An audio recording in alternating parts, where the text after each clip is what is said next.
A T. My mom's funeral. My dad was traveling with his mistress that night. I got a text from her. NUMBERI'M not dead. Come to the cemetery now. I drove there, and what I saw made my blood run cold. The rain hadn't stopped since morning. It was as if the sky itself was mourning with me. I stood there, my black umbrella trembling in the wind, watching as my mother's coffin disappeared beneath the wet soil. Everyone cried, except my father. He wasn't there. He was in Hawaii, smiling beside his new mistress, their champagne glasses raised as if celebrating my mother's death. When the last shovel of dirt hit the coffin, I whispered goodbye through clenched teeth. That night, lightning tore across the Portland sky as I sat alone in my apartment, staring at old photos of her. Then my phone buzzed. I'm not dead. Come to the cemetery. Now, it was from her number, my mother's. My throat closed, and my hands went cold. I grabbed my car keys, heart hammering. I didn't know if I was driving toward a miracle or madness. My name is Grace Miller, and until a week ago, I thought my life was normal. I had a small apartment, overlooking the Willamette River, a job as a freelance designer, and a mother who called every Sunday to remind me to eat breakfast. I used to roll my eyes at her texts. Take your vitamins, sweetheart. Don't skip dinner again. I never thought I'd miss them. The day she died started like any other. I was finishing a client project when an unknown number appeared on my phone. I almost ignored it, but some strange instinct made me answer. Is this Miss Grace Miller? The woman's voice trembled. I'm calling from Portland General Hospital. I'm so sorry. Your mother passed away this morning. Sudden cardiac arrest. For a moment, I couldn't breathe. The world tilted, colors drained away. No, I whispered, shaking my head. You've got the wrong person. My mom's fine. She was painting this morning. I'm sorry. The nurse repeated softly. The words rang in my ears long after she hung up. I remember standing by the window, watching raindrops trace lines down the glass. My reflection ghostly pale. My mother, my best friend, my anchor was gone. And yet, deep inside, something didn't add up. She had no heart problems. She exercised, laughed easily, ate healthy. How could she just stop living? When I called my father, his tone was almost bored. It's true, he said flatly. Evelyn's gone. The doctor said it was quick. That's it? I snapped, my voice breaking. That's all you have to say? A sigh. Grace, she's dead. Cry if you need to, but don't be dramatic. I'll handle the paperwork. Then he hung up. That was the moment my grief turned to fire. Something inside me whispered that my father wasn't mourning. He was relieved. And that made me terrified to know why. 3 days later, the rain still hadn't stopped. It was as if the city itself refused to move on. The cemetery smelled of wet soil and lilies. People in black stood under umbrellas, murmuring condolences that barely reached my ears. I couldn't look away from the coffin. My mother's name, Evelyn Grace Miller, was engraved in gold. My throat burned. You didn't deserve this, I whispered. Behind me, relatives whispered too. Where's Richard? Her husband didn't even come? Disgraceful. I clenched my fists. My father had texted me the night before.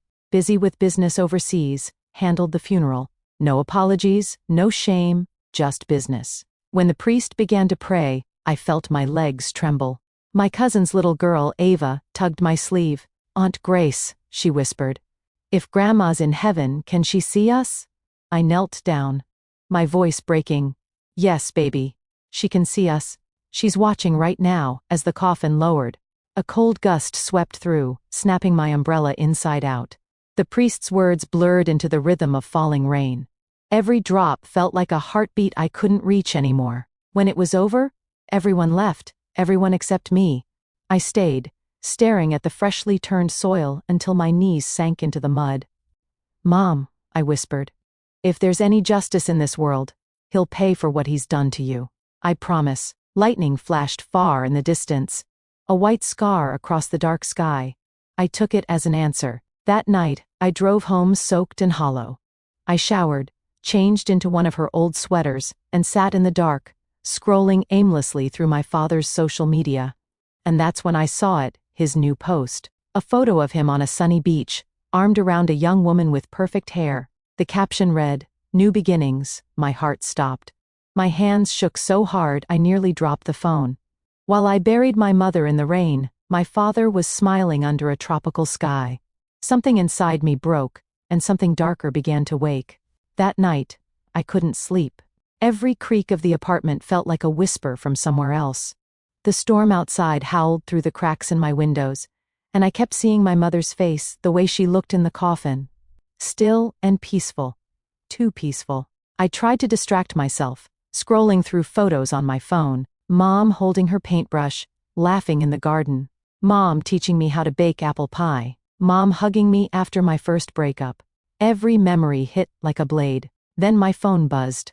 At first, I ignored it. Probably a condolence message from a friend. But then I saw the name on the screen, Mom. I froze. The blood drained from my face. Her number. The one I couldn't bring myself to delete. My heart stuttered as I opened it. One message. "I'm not dead. Come to the cemetery. Now." For a long moment, I just stared. My brain tried to find logic. Hack. Wrong number. Cruel prank. But my body had already decided. I grabbed my coat and car keys and ran. The rain outside felt sharper, colder, almost intentional. My windshield wipers fought the downpour as I drove toward the cemetery. Headlights slicing through sheets of water. Every instinct screamed at me to turn back, but I couldn't. My mother's voice was in my head. "Trust your heart, Grace. Even when your mind is afraid." When I reached the gates, the place was drenched in fog. The lamps flickered weakly, casting long shadows across the gravestones. I parked, stepped out, and the wind immediately stole my breath. "Mom," I called out. Voice trembling. Silence. Just the sound of rain on metal and stone. Then, from the far end near the willow trees, a faint shape moved. A figure small, hunched, wrapped in a soaked coat. "Mom?" My flashlight shook in my hand as I raised it. The beam caught her face, pale, fragile, but alive. Her eyes, those familiar hazel eyes, filled with tears. "Grace," she whispered. My world shattered. The flashlight fell, landing in the mud with a dull thud. I stumbled forward, heart pounding in disbelief. "Mom? How are you alive?" She took my hands, her fingers ice cold, but real. "It's me, sweetheart," she whispered, voice breaking. "But you can't tell anyone I'm alive." I stared at her, soaked and shaking, as the rain poured harder, washing away the last line between life and death. I couldn't stop staring at her face. Her skin was pale, almost translucent. Her hair matted with rain, but her eyes, they were alive. Real. My voice cracked. "Mom? Everyone saw you. I saw you. You were gone." She pulled me into a trembling hug. For a second, the world disappeared. The storm, the cemetery, the madness. It was just her heartbeat against mine, faint but steady. Then she whispered, "Grace, we can't stay here. Someone could see us." We hurried through the rain to a small silver sedan parked under the trees. I climbed in, my body still shaking. "Mom, please just tell me what's going on." She didn't start the engine right away. Her hands gripped the steering wheel so tightly her knuckles turned white. "Your father," she said finally. "Richard, he tried to kill me." My stomach dropped. "What?" Her eyes filled with tears. "He's not the man you think he is. For months, he's been threatening me, forcing me to transfer my shares of the company, my art studio, everything in my name. When I refused, he said he'd make me disappear." The words hit like lightning. I shook my head. "That's insane." "He's your husband, my father." Her voice cracked. "He's a businessman, Grace. To him, people are assets or obstacles." And I stopped being useful. She told me about the night she died. Her chest had been aching for days, stress eating her alive. She collapsed while painting, and their housekeeper panicked and called an ambulance. At the hospital, Dad arrived not with worry, but with documents. He wanted her to sign them while she could still hold a pen. When she refused, he walked out without looking back. But Mom wasn't alone. One of her old students, Martha, worked as a nurse at the hospital. Martha had seen bruises on Mom's arm weeks before and knew something wasn't right. "She helped me," Mom whispered. She switched the records, made it look like my heart stopped. They used a mannequin in the body bag. While everyone believed I was gone, Martha drove me out through the back exit. I pressed a hand to my mouth. You faked your death. Tears streamed down her face. It was the only way to survive, Grace. Outside, thunder cracked so loud it rattled the car. I thought you'd be safe once I was gone, she said softly. But when I saw what he posted New Beginnings, I knew he wouldn't stop. He'll come for everything, even you. I stared at her, my heart thundering louder than the rain. Then we stop him first. Her eyes widened. Grace, no. You don't know what he's capable of. I met her gaze, my voice steady. I know exactly what he's capable of. That's why we have to expose him. For a long moment, she just looked at me like she was seeing me for the first time. Not as a daughter, but as someone who could finally fight back. Then she nodded. Slow, but certain.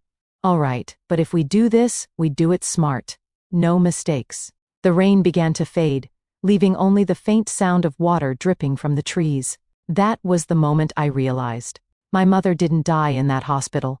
She was reborn, and I was about to join her. By morning, the city felt different. Colder, sharper, like it knew what I'd learned. I barely slept. Every time I closed my eyes, I saw my father's face at the hospital, calm. Detached, as if my mother's death were just a line on a spreadsheet. Mom stayed hidden in a safe house on the outskirts of Portland. Her friend Martha checked on her every few hours. I promised not to tell anyone, not even my best friend, not even the police, not yet. But I wasn't good at waiting. At 8 a.m., my father called. His tone was smooth, almost cheerful. Grace, darling, I'm finalizing your mother's estate today. I need your signature on a few documents. I gripped the phone so tightly my nails bit into my palm. Documents? Just paperwork, he said. Nothing for you to worry about. Come by the mansion tonight. I agreed. Then I texted Mom. He's making his move. Her reply came seconds later. Let him think he's winning. That night, the house I grew up in looked like a stranger's home. Everything gleamed, marble floors, crystal chandeliers, but the air was thick. Heavy, wrong. He greeted me with that politician's smile. You look tired, Grace. Losing sleep over old things? Over dead things, I said coldly. Or people who are supposed to be dead. He paused, eyes narrowing. Careful with your words. And we sat in his office. He slid a thick folder across the desk. These are transfer forms for your mother's properties.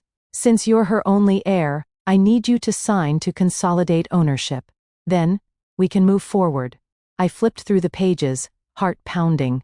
My mother's signature was already on them. Perfectly forged. I looked up slowly. You forged her signature. He chuckled. You think I need to forge anything? Your mother agreed to this before she passed. Funny, I said, standing up. Because I remember her saying she'd rather burn everything than let you have it. His smile vanished. Sit down. I'm not signing. Grace, he said softly, leaning forward. I know you're grieving, but don't make me force you to do what's necessary. There it was. That tone. That icy control. The same voice that had terrified my mother for years. My hand trembled not from fear, but rage. You already killed her once. You won't do it again. He froze. What did you say? I stared right into his eyes. I said you won't get away with it. A flicker of panic crossed his face. He stood abruptly, his chair scraping against the floor. You've been talking to someone. I said nothing. He snatched the folder, breathing heavily, and snapped. Get out. Now. I turned toward the door, but not before catching the reflection of a small safe behind his desk in the mirror. A code lock, half hidden by a family photo. I smiled faintly. Sure, Dad. I'll go. That night, I didn't sleep. I broke into his office after midnight, using the spare key I still had from childhood. The safe opened on the third try. His password was my mother's birthday. Of course. Inside were bank statements, offshore transfers, fake contracts, and a flash drive. I copied everything onto mine and left as quietly as I came. When I returned to my car, my hands were shaking. I texted Mom again. Got it. Her reply came instantly. Good. Now Grace. Be careful. He'll know. The The message had barely delivered when my phone buzzed again. Unknown number. You think I wouldn't notice, Grace? My blood turned to ice. It was my father. My heart stopped. His text burned on the screen like a warning from hell. You think I wouldn't notice, Grace? I looked around. The street outside my car was empty. Just rain, neon reflections, and my own trembling hands. My chest tightened. He knew. Then my phone rang. His voice came through. Low, composed, terrifyingly calm. You were always clever, he said. But you forgot who taught you how to lie. I swallowed hard. You don't scare me. He laughed softly. Don't I? Come home, Grace. Let's talk. Or, I'll make sure you regret stealing from me. Stealing? I snapped. You mean evidence? The silence that followed was worse than any scream. Then, quietly, if you're smart, you'll destroy it. Otherwise, maybe another funeral will be needed. He hung up. For a moment, I couldn't breathe. My reflection in the windshield looked pale and broken. But then I remembered my mother's trembling, hands clutching that steering wheel, whispering, "It'll come for everything, even you." Not anymore. I drove straight to the safe house. Mom opened the door, still in her robe, eyes wide with fear. Grace, what happened? He knows, I said, throwing the flash drive onto the table. We need to move fast. These files, offshore accounts, forged signatures, transactions, enough to bury him. She stared at the drive, then at me. Grace, if we go to the police, he'll come after us before they can act. I met her gaze, breath shaking. Then we'll make him destroy himself. We spent the next 48 hours with Martha's help, sending the files anonymously to the FBI and financial authorities. Mom contacted an old lawyer friend, Charlotte Wells, who began drafting a formal statement for when the storm broke, but the storm came early. 2 nights later, headlights flared outside the house. Mom peeked through the curtain and froze. It's him, she whispered. Richard, the knock that followed rattled the whole frame. Grace? His voice boomed through the door. Open up, let's end this ridiculous game. Mom's hand clutched mine, trembling. Don't, he's dangerous, but I was done running. I opened the door. He stood there in the rain, drenched, furious, eyes bloodshot. The expensive suit clung to him like armor cracking at the seams. Where is she? He hissed. I stepped into the doorway. Where's who, Dad? The wife you buried? The woman you tried to erase? His jaw tightened. You don't understand what she did to me. She ruined me. She loved you, I said. You ruined yourself. He shoved past me, storming inside, shouting her name. Evelyn. Mom stepped out from the hallway, fragile but unflinching. I'm right here. He froze.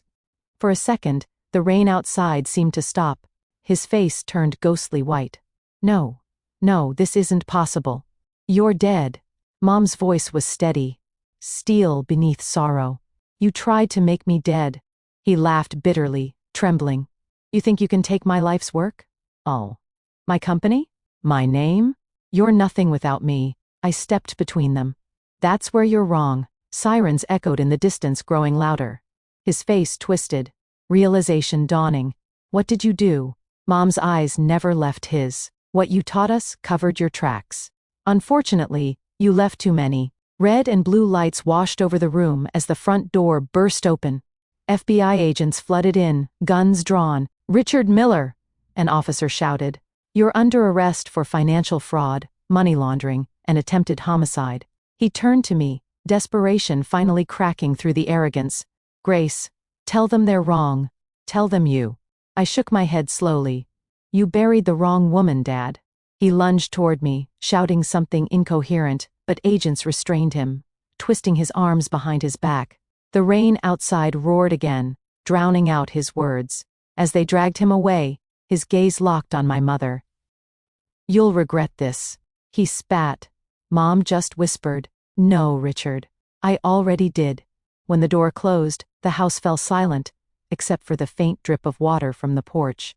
I realized I was shaking. Not from fear, but release. Mom sank into my arms, sobbing softly. It's over. I held her tighter, feeling her heartbeat against mine, the heartbeat that should have stopped weeks ago. It's just beginning. I said. Outside, dawn was breaking. The first light spilled across the wet ground, washing away the night. For the first time since that funeral, the rain had finally stopped. The weeks that followed were a blur of headlines, court summons, and flashing cameras. Real estate tycoon Richard Miller arrested for fraud and attempted murder. Every news channel played his photo, the same confident smile he wore at charity gallows, now frozen under the words, "Criminal Investigation." Mom and I watched it all unfold from a quiet hotel room, far from the chaos. She barely spoke, her fingers wrapped around a cup of untouched tea. "Grace," she said one morning, "when I married your father, I thought he was the kind of man who built things. I never realized he was the kind who destroyed them." I reached for her hand. "He won't destroy us anymore." The trial began 3 months later. The courtroom was packed. Reporters, lawyers, shareholders, who once praised him now whispering like vultures. My father sat at the defendant's table. Gray suit wrinkled, hair unkempt, the arrogance gone from his eyes. He still didn't look at us. When my mother took the stand, the room fell silent. She spoke slowly, deliberately, each word cutting through the air like a blade. "I faked my death," she said, "not out of revenge, out of survival." Gasps rippled through the audience. Reporters scribbled furiously. She described the threats, the forged documents, the night he told her she'd be worth more dead than alive. She didn't cry, she didn't break, she just told the truth. When it was my turn, I stood before the jury and looked at him. My father. The man I once believed could do no wrong. "He taught me how to be brave," I said quietly. But I don't think he expected I'd use that bravery against him.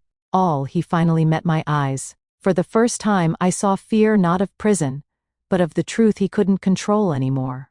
Our lawyer, Charlotte Wells, played the audio files and displayed the evidence we gathered the offshore.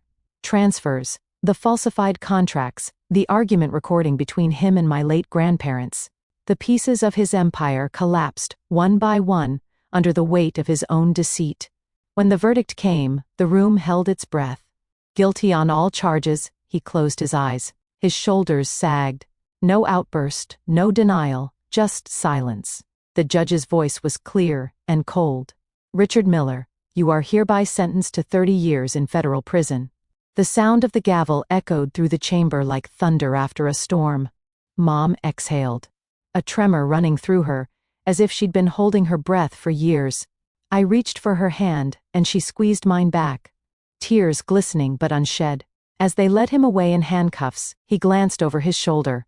For a heartbeat, his eyes softened the faintest ghost of the father I'd once loved. Then he was gone. Outside the courthouse, cameras flashed. Microphones thrust toward us. "Mrs. Miller, Miss Miller. How does it feel to bring down one of Portland's most powerful men?" Mom paused, the corners of her mouth lifting into a faint, tired smile. "It doesn't feel like victory," she said. "It feels like freedom." The next morning, the headlines called her, "The woman who returned from the dead." But for me, she wasn't a ghost come back to life. She was proof that the truth, no matter how buried, always finds a way to rise. Months passed after the verdict, yet every morning I still woke up expecting to hear the gavel's echo. The nightmare had ended, but its shadows lingered. Mom and I moved to the Oregon coast, far from the glass towers and sharp suits of Portland. She bought a small cottage by the sea, with peeling white paint, and a garden that breathed color again. Her days were slow and gentle, teaching local kids to paint, filling canvases with the same wild daisies she once grew in our old backyard. One afternoon, I found her standing by the water, brush in hand, staring at the horizon. "What are you painting?" I asked. She smiled faintly. "Freedom." I opened a small design studio nearby and named it Evelyn and Grace Designs. It wasn't just work. It was a promise. We would build something honest, beautiful, and alive. Life, slowly, became quiet again. Simple, safe. But every now and then, the past whispered, reporters still sent letters. Investors begged Mom to tell her story for documentaries. She always refused. "I don't need to relive it," she said softly. "I just need to live." One evening, as the sun dipped low over the ocean, I sat on the porch with her and a cup of tea. The air smelled of salt and wet earth. I looked at her, still half in disbelief. Mom, I never asked who sent that text that night. The one that brought me to you? She looked up, the sunset reflecting in her eyes. I didn't, she said quietly. I frowned. What do you mean? It came from your number. My phone was off. Martha took it. I didn't have it that night. We sat in silence as the waves hissed against the rocks. A chill slid down my spine. But not from fear, from awe. Maybe fate had dialed that message itself, unwilling to let a lie win. Mom reached over and took my hand. Whatever it was, she said, it saved us. I nodded, smiling through the lump in my throat. No, Mom, you saved us. In the fading light, I saw her the way I always wanted to remember her. Not a victim, not a ghost, but a woman reborn. When I drove home later, the sky glowed deep orange, the same color as the daisies she loved. I rolled down the window and let the sea wind fill the car. For the first time in what felt like forever, I wasn't haunted. The truth had set us free. And though we'd lost everything once, money, reputation, even each other, we'd found something rarer, peace. As the road curved away from the coast, I whispered into the wind, "Good night, Mom." And for the first time since that funeral, I swore I heard her voice again. Soft, certain, alive. Good night, sweetheart. The storm had passed, and we were finally home.